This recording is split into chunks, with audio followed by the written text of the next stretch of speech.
મળતી માહિતી મુજબ અંકલેશ્વરના ગરખોલ ગામ પાસે આવેલી આનંદ વિહાર સોસાયટી ખાતે રહેતા મનોજ યાદવના 10 વર્ષીય પુત્ર અંકુશ કુમાર ગત તારીખ 29 મેના રોજ સવારે 10 થી 11 વાગ્યા દરમિયાન ઘર નજીક હતો।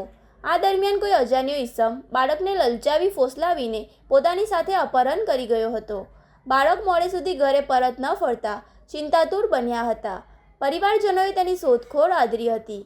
પરિવાર સ્થાનિક વિસ્તાર સહિત રેલવે સ્ટેશન અને બસ સ્ટેશન જેવા જાહેર સ્થળોએ પણ અંકુશની ભારે શોધખોળ કરી હતી, પરંતુ તેનો કોઈ પત્તો લાગ્યો ન હતો।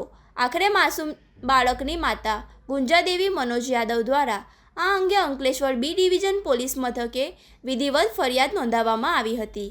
ઘટનાની ગંભીરતા જોતા જીઆઈડીસી પોલીસે તાત્કાલિક અલગ અલગ દિશામાં તપાસના ચક્રો ગતિમાન કર્યા હતા। આજુબાજુના વિસ્તારની ઝીણવટભરી તપાસ દરમિયાન અંકુશ કુમાર એક સીસીટીવી કેમેરામાં કેદ થયેલા નજરે પડ્યો હતો।